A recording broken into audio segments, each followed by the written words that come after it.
I watched one video the other day, and YouTube got me in a new wormhole. It was the Is Peter B. Parker the best Spider-Man ever? Oh man, that's a good question. Is And Peter and B. Parker the best Spider-Man ever? and the Yeah. guy talking about it went into the whole thing about how the other Parker, who was played by Chris Pine, his life was so perfect, and the other Peter B. Parker was like just the opposite. His life was falling apart. His wife left him. He hated his job, and there was one scene where he met the other Peter Parker's Aunt May, and they both touched and they both felt each other's pain, and it was like such a genuine moment. Yeah. I'm like, yeah, I can see where he could be one of the better He was a little bit Spider-Man, of an Peter Parker. a-hole. Come on. Well, you know what though? That's because he was bitter. But think about it. Once he met Aunt May, though, he turned. Like he became more nurturing, more helpful. I think he found a little bit of hope with seeing Aunt May again. Yeah, yeah. I love the scene in that movie when he's climbing the roof and he's like, "Get out of here, kid." He's leaving Miles Morales behind. Then he gets as far as to the top of the roof and he's like, "Oh, I got to help this kid." Yeah, That was that's a great great. movie. Like the more time goes by, I still think that's one of the better superhero movies of all time. It's definitely the best Spider-Man of all time. Definitely. I mean, can you think of a better superhero movie though? I would argue maybe Iron Man 1 is a little better. Like Iron Man 1 is a great origin story and doesn't follow the normal formula. Doesn't follow like the same cheesy soundtrack. Has like a heavy metal soundtrack, and Tony Stark the character is amazing. The villain was great, Jebediah. Jebediah was great. Tony Stark could not have been played by anyone better than Robert Downey Jr. Yeah, yeah, I think he absolutely. personally he looked like Tony Stark, and he definitely acted like Tony Stark would. Pompous, arrogant, super intelligent, helpful, but at the same time he's better than you. Some of them are just when you were born, like nostalgia. For example, the Christopher Reeve Superman I is hate it. like, I've always hated it. no, I love the Christopher Reeve Superman. It But I was think it's so watered down, whitewashed that I hated it. As a kid, it felt like I was watching a kids movie, So I never got into it. hey, welcome to the Moe and O Photo Show. My name is Mo Morales. And I'm Omar Gonzalez. And we're coming to you from Zoom. Corona's getting worse. We're in November now. Corona's sort of going up again. Mo and I have seen each other a little bit, but we've tried to be a little safer because the numbers are going up, man. Isn't it crazy? It is completely insane that you would think by now numbers would start decreasing. People would start using their brains, but they're just too busy being mad. They can't Yeah. think things through. Corona fatigue. I've gotten corona fatigue, but the benefit I have is that I'm a homebody anyway, so like Hmm. nothing has really changed. Like I'm And still home. Yeah. I think that's key what you're saying there. I think that's why we're having a influx, because people have gotten corona fatigue, and they're like, you know what? I haven't gotten it yet, so I should be fine if I just go out here, or if I just go out there, or if I just gather with these few friends. But Yeah, obviously yeah. numbers are going up. So It's crazy. So we are coming to you not together. Those of you that are just listening, we are only in our apart hearts. and recording. It's not the same, man. I was just watching a episode of ours, one of my favorite. We deep dive into what it means to be a creative photographer, and it was a great discussion. And I was listening to it more because I was editing, but we were just bouncing off each other, and on the screen, and this is happening to kids who are like remote learning, it's not the same. As humans, we have to be like a table apart, man. Ah! They need to have the touchies. They be able to look at each other, or at least know that the other person is right next to you. It's weird. It's like it's the herd factor in us. Yeah, the pack factor. Like The we pack went out factor. and Yeah. Mo and I went to, thank God for Mo for forcing me to come out. I really get lazy, and I'm sure a lot of you photographers out there, sort of, you get into this rut of just buying gear becomes more fun than doing photography, And all it the was gear. great that you forced me to go out to do night photography. How fun was that, man? That was really fun. Even watching your video after the fact, I'm like, yeah, that night was so much fun. Yeah, it was great. So sometimes you kind of need a friend, need the social to get out there. And we were responsible. We had our masks on. We had our mask on. Even walking down the street, we weren't holding hands going kumbaya. We were spaced out. We kept space from people in front of us, behind us. I'm glad we pushed our record time a few minutes back because, as you know, Omar and I both are Puerto Ricans, and it's the holidays are about to kick off with Thanksgiving coming up around the corner. And what do Puerto Ricans do when it comes to Thanksgiving? They start making coquito. So I was just testing one of my batches, and I had like 2 glasses, and I'm like, damn, I got to record in a minute. I better have some coffee. You could sell that stuff. For those of you that don't know, it's a coconut alcoholic beverage. It's almost like a Kahlua, right? It would fall into the world of rum chata / eggnog. Eggnog, yeah, it's like a rum eggnog and coquito. That you make it in a bottle with no label. You know, it's like no label. You don't realize how little you need of some good coquito to get yourself going. So let me ask you a question. Yes. Prior to coming on here, I was just looking through YouTube because that's my life now, and I saw the Northrups. Did you see what they did today? I didn't. They posted something out that Tony got some leaked memo of upcoming that Nikon is going to release 2 DSLRs, and he's guessing it's going to be the D8800 and the 880, like higher than the 850. Yeah, so it'd be 880, so the 880. A couple of points he made that made sense to me, and I wanted to get your opinion on them. The benefits of releasing a very good, improved 4K 60, maybe able to stabilize, having Nikon DSLR camera is, he mentioned these 3 points, which I wrote down because I thought they were right. There's no lag on a DSLR, and as the user, if you already have a DSLR, there's zero retraining for you jumping onto the mirrorless system. Those are really 3 key points. If you're not worried about the heft of the DSLR and you actually need it for your business, such as sports photography or wildlife photography, I could see why you wouldn't make the jump to a mirrorless yet if a new DSLR comes out. Yeah, I agree with, what's the big one? I tried to sell my 5D Mark IV. I'm like, I'm done with DSLRs. And I got such a terrible quote for it, that when it got shipped back to me, because I rejected the offer, like, it's so dumb. I did my own unboxing. I unboxed my own camera. And I was like, ooh, what is this? Knowing what it is. Nice. And exactly what you just said, the robustness of a DSLR and the battery life and the fact that you can kind of keep it on if you're doing wildlife photography. I don't think mirrorless cameras are there yet for, like, if you're in the snow and you got this rugged camera that's getting wet and it's been it's on standby for 3 hours because you're waiting for the best shot. Exactly. Yeah, right? So I can see DSLRs if I was that kind of rugged photographer in mud and rain and totally staying with the DSLR, Yeah, I think I guess like I said, the only reason I left it was just because it's weight. So I just definitely was glad to jump onto a lighter system when I left for the Sony system. I don't know, but didn't Northrup he had a different video that was all about how, like, the DSLR is dead. Yeah, he mentioned that not too long ago he released a video asking, and then he actually after he did that video, he did some research, and he found that over 80% of camera users are DSLR users. Oh, yeah. And a small percentage are mirrorless. They buy the plastic ones. They buy the plastic ones, or they just don't want to lose money on their investment. Like, if you have a Canon 5D Mark IV and you go try selling it, how much money are you going to lose to then try to buy a Sony system or a Fuji system or Canon? Yeah, it's funny you say that. I was just looking at some of these Black Friday deals now, and it's crazy. Like, I was offered for my 5D Mark IV, I was offered $750 or something, and a sandwich. Exactly. Like, damn, that's crazy. And they're selling them new now. A 5D Mark IV used to be $3,500 US.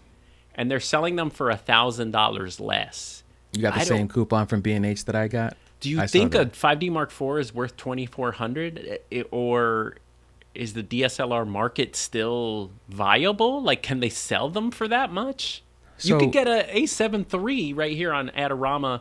You can get a Sony A7 III for $1,700, and they throw in a flash. Oh, how nice of them! So I decided to keep the.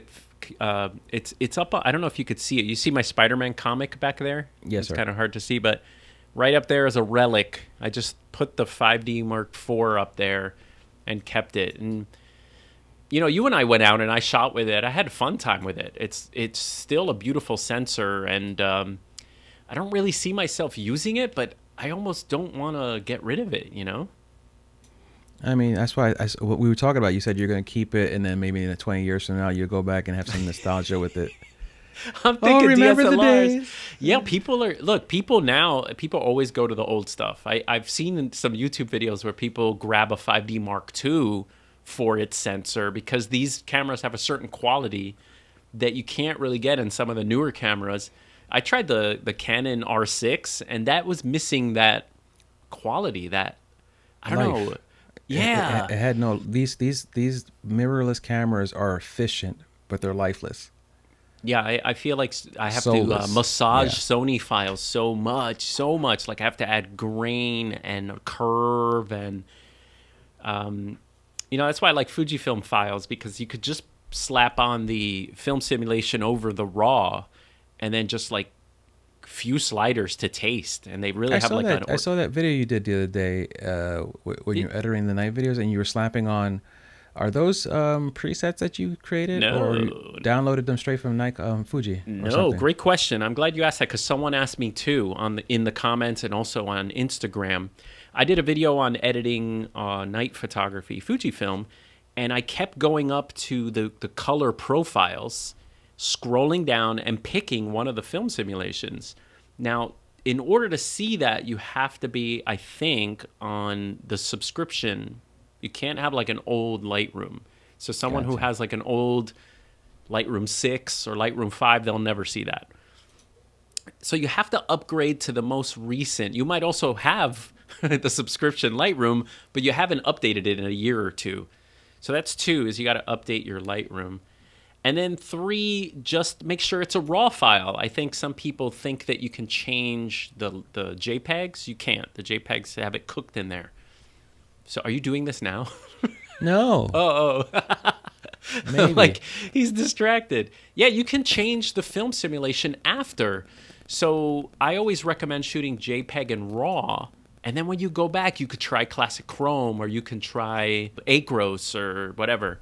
The only thing is they don't match perfect. So you're going to have to sit there, take 2 pictures, take your JPEG and your RAW, slap that skin on top, and then go back and forth between them.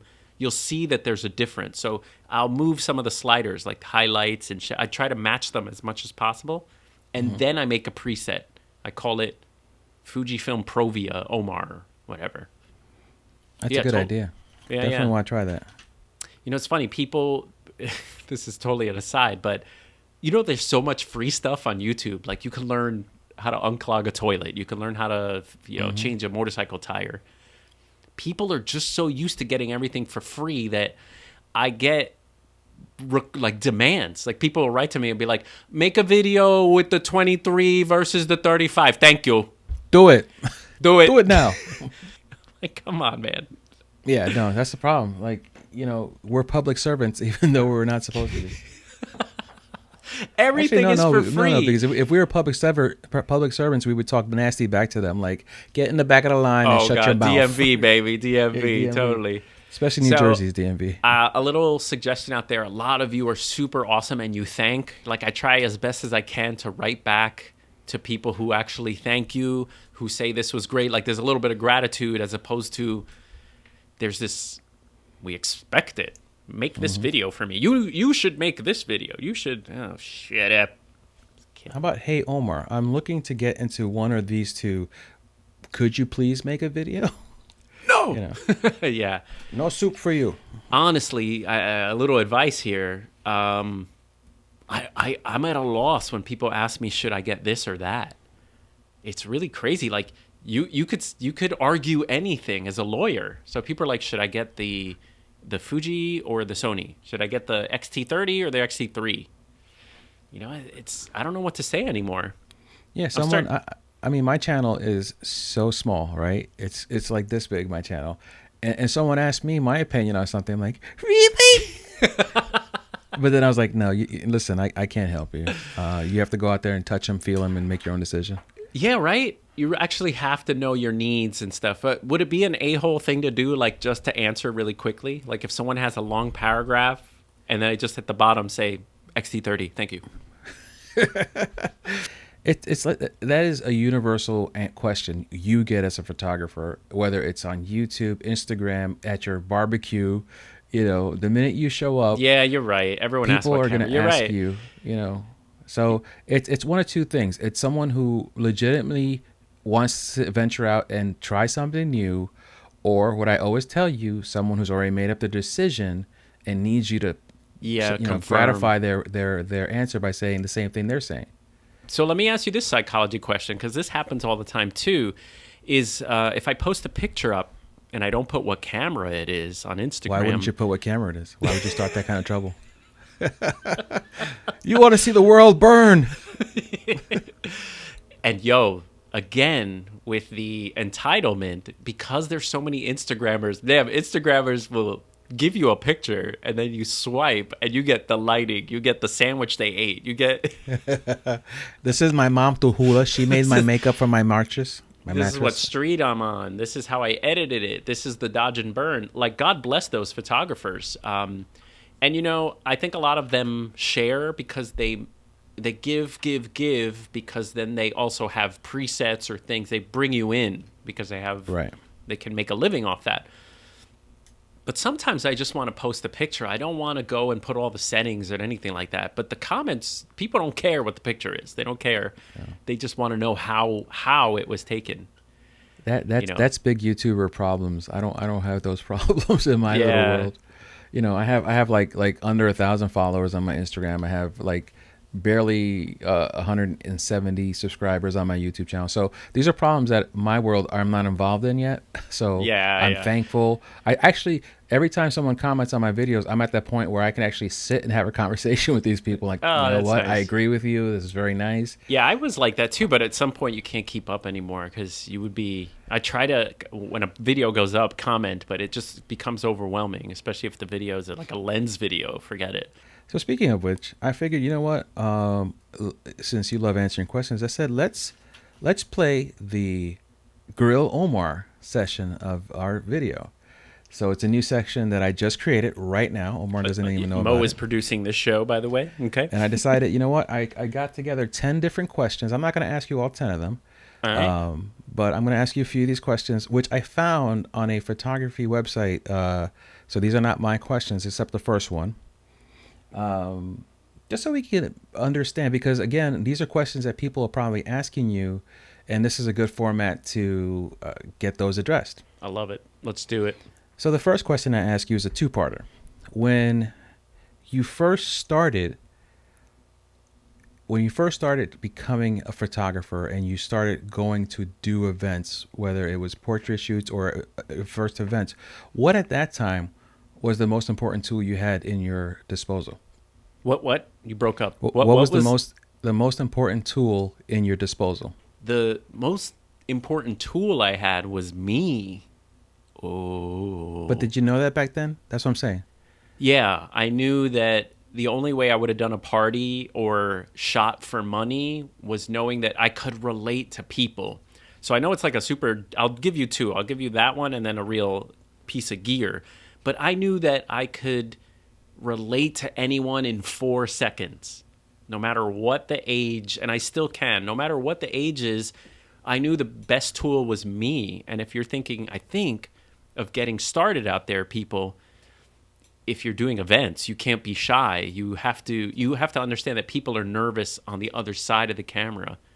And so I knew just being me would get great photographs. So I think I was the best tool, and having the confidence in my personality to interact with others. As far as gear goes, when I first started, I had like a zoom lens, so I had like a 24 to 70, but my flash, like learning how to shoot in low light. I know a lot of new photographers don't want to touch a flash at all, but I practiced so hard to be able to bounce light and know what the light is doing. So just a speed light, just a speed light. All right, a psychological question. All right. Ooh. From your point of view, what makes a good photograph? Emotion. That's the first thing I thought. Emotion. So I deal mostly with people and portraits. So the portraits I love are either something sad or something deep or something like peak emotion, you know. Those are powerful photographs. And then in second and third place, I would say is like composition and cool lighting. But I think I resonate most with that. What about you? Exactly. Like if I see a horrible black and white picture with dramatic shadows that don't belong there, but in the middle of that photo is a man crying, and you have no idea why he's crying, and he's drawing an emotion out of you. Who cares about what the rest of the picture looks like? He's already the person already won by getting emotion from me and having emotion in his photo. I agree with that. I'll give you an example. There's this woman. Her name is Nancy Borowick, and she's a Sony ambassador. And she followed her parent. Her parents both got cancer. Yes. You know her? Yeah. So her parents both got cancer, and to deal with it, she just did black and white photography, and photographed her parents during this whole journey. And her images were so powerful because she just was like a photojournalist in the house. It was amazing. Those to me were really powerful. Are you tired of seeing pretty people, pretty women as the subjects, as photographs? Is it a good photo or is it a good looking woman? You know, I scroll through my Instagram and these are beautifully well lit portraits, but it's really just a hot woman. It's getting tons of likes. Do you think it's getting tons of likes for the woman, the lighting, the photo? You know what I'm saying? So here's the water test, right? If Dave was standing in that picture with his belly hanging out a little bit, would you notice Dave or would you notice the photo?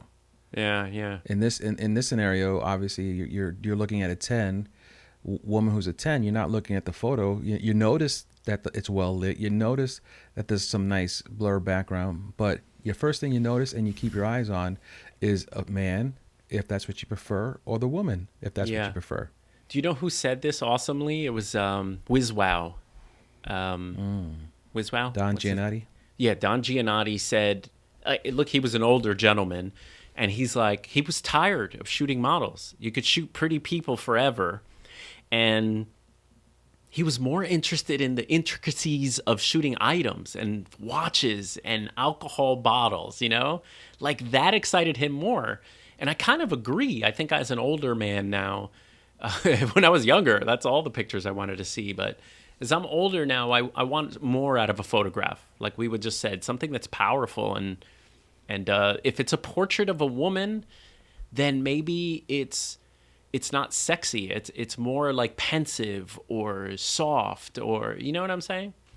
Yeah, normally when I enjoy portraits of women nowadays, it's exactly that. It's a portrait. It's almost art. It doesn't involve her sex appeal to make me enjoy the photo. Yeah, You know? It's It's about just her and in her a full personality dress with a background that I'm wondering like what's going on. This is a nice photo. I like the way that dress falls on her. Yeah. You know, See, that's it different. it could be an elegant dinnerware outfit. You know what? But honestly, the days of enjoying those sunlight, sunset photos are Everyone's I think for me are doing. done. You're so right. Everyone's doing that golden hour portraits, man. Golden It's hours, front flash, high speed backlit. sync. Yep. Super smooth skin. Jesus. All right, what's next? So let me ask you this. So, you're rubbing the desk? I was rubbing myself, actually. Oh my, compay. In your free time, what kind of pictures do you like to shoot, and which ones do you want to avoid? Ooh, great question. Definitely want to avoid portraiture except of my kids. I don't want to shoot portraits of the neighbors or anything. Hey, Bob. Yeah, I enjoy street photography the most. Street photography, I'm terrible at it, but I love trying. I love trying and finding my own little niche. You're like this too. Like, we're not amazing street photographers where we're getting, and it's hard to get moments that are like epic. It's almost impossible if you go out on the street thinking that you're gonna get stuff that is story based, where the photograph can be put up in a museum. You're gonna fail every time. So it's fun to go out in the street and find shapes and see people in backgrounds and use lighting off buildings and not stress too much about finding the most epic shot. And then, because then when you do get like a little bit of a story going on, man, that's like so rewarding. Then your stupid camera didn't focus. It's freaking focused on the background. That's why you do 5.6 to f11. You're like Fuji. Oh man. So the whole thing with me, real quick with me, was Fuji killed me when we did the street photography, that night street photography. It wasn't Fuji's fault. It's user error, and I had the ISO too high, which is why I have not shared any of those night photos. Just because, in order to bump up the shadows just a little bit, and it introduces all those little white specks of super noise. Definitely. So, I think it's a good lesson because I shot in 2017. That's why I got an XT20. I didn't understand it at all. And so I started shooting it, and right away I started seeing things that I didn't like. One of them being that the shadows coming straight from camera were like a little too black. I was like, what's wrong with these JPEGs? And I realized I had to remove my shadows -1 for my taste. You might find, your shadows have to be +2. So I think you have to just shoot these cameras more and more. Some people are like, camera didn't work for me. No, you didn't work. No, for listen, what you're looking for. I know I've gotten amazing shots from the XT3, and I know that I have messed up shots on the XT3. So, all right, man, brother, it was good to talk to you. Everyone out there, it was good seeing you guys. We don't know when the next one will be, but we'll keep you posted. We'll keep coming as quickly as we can. But and always like and. It's so funny. I saw someone on Twitter say, stop asking for friggin' likes and subscribing. If you like it, you'll like it. If you want to subscribe, you'll subscribe. That's not true. That's not true. Sometimes I subscribe because someone asked me to subscribe because I just was watching, Yeah. So it does work on people like me.